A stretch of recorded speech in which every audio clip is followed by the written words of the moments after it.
नमस्कार, आपका स्वागत है। महाभारत युद्ध की समाप्ति के पश्चात जब युधिष्ठिर राजा बने तब उन्होंने भगवान श्री कृष्ण से राज्य में सुख समृद्धि लाने के लिए किए जाने वाले शुभ कार्यों के बारे में पूछा। भगवान श्री कृष्ण ने युधिष्ठिर को कई महत्वपूर्ण वास्तु नियम बताए थे। आज के समय में भी ये सभी वास्तु नियम प्रभावशाली है। ऐसे घर में सदा ही माँ लक्ष्मी का वास होता है। ऐसे घर में सुख शांति, परिवार के सदस्य के बीच प्रेम सदा ही बना रहता है। इसलिए आप भी वास्तुशास्त्र के इन महत्वपूर्ण नियमों का पालन अवश्य ही करें। वास्तुशास्त्र हमें यह बताता है कि प्रत्येक घर में सकारात्मक और नकारात्मक दोनों ऊर्जाओं का वास होता है, लेकिन घर में सकारात्मक ऊर्जा अधिक होना आवश्यक है, तभी घर में सुख शांति बनी रहती है और धन का आगमन होता है। यदि घर में वास्तु दोष हो, घर में आवश्यक चीजें ना हो, तो ऐसा घर नकारात्मक शक्तियों से भरा रहता है, जिस कारण घर में क्लेश, वाद विवाद, आर्थिक तंगी, कर्ज, बीमारी जैसी समस्याएं उत्पन्न होने लगती है।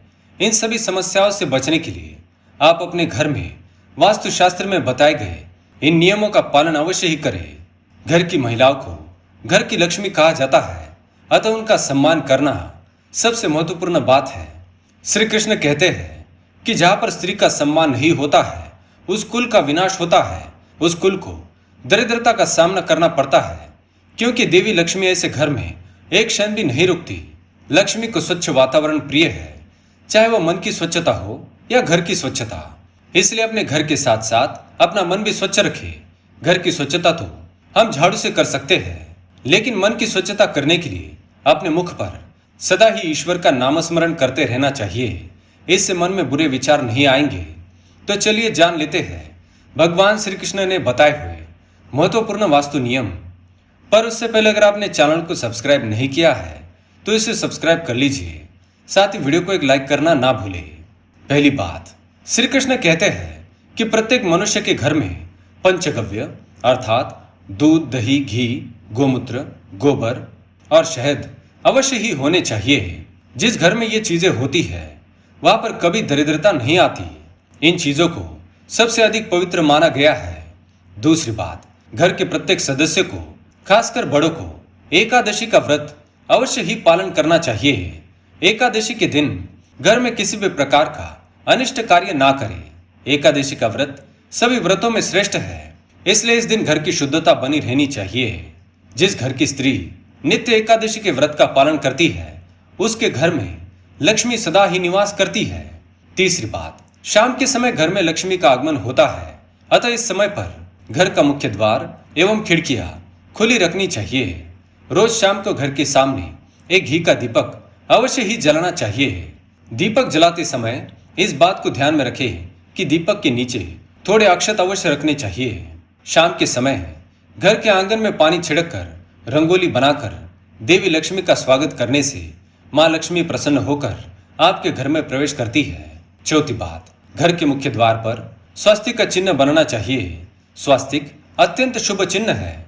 यह घर को बुरी नजर से बचाता है तथा घर में नकारात्मक शक्तियां प्रवेश नहीं कर पाती है। पांचवी बात, हफ्ते में एक बार नमक के पानी से घर को स्वच्छ करना चाहिए। नमक नकारात्मक शक्तियों को सोख लेता है और घर का वातावरण पवित्र करता है।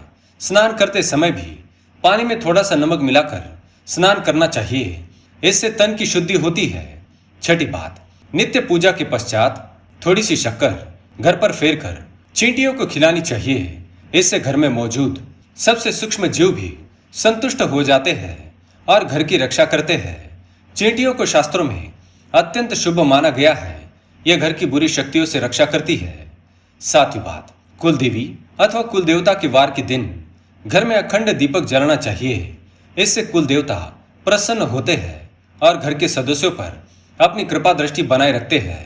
आठवीं बात, 6 माह में एक बार सफेद तिल घर पर फेर कर घर से बाहर फेंक देने चाहिए। इससे नकारात्मकता नष्ट होती है। तिल की उत्पत्ति भगवान विष्णु के मैल से हुई है, अतः इसमें बहुत शक्ति होती है।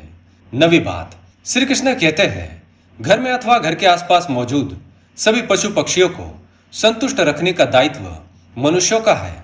इसी कारण ही पशु पक्षी मनुष्य बस्ती में आकर रहते हैं, अतः इन्हें संतुष्ट रखना अनिवार्य कहा गया है। इनका अनादर करने पर व्यक्ति ईश्वर का ही अपमान करता है अतः द्वार पर आई गौ माता द्वार पर आए कुत्ते को रोटी अवश्य खिलाए, पशु पक्षियों के लिए छत पर अथवा बालकनी में पानी एवं खाद्य की व्यवस्था करे। 10वीं बात, पशु पक्षियों के साथ ही वृक्षों की देखभाल करने का दायित्व मनुष्यों का है, इसलिए घर के रसोई घर में नित्य एक लोटे में पानी भरकर रखे और सुबह इस पानी को पेड़ पौधों को डाल दे। इससे सभी प्रकार के वास्तु दोष नष्ट हो जाते हैं।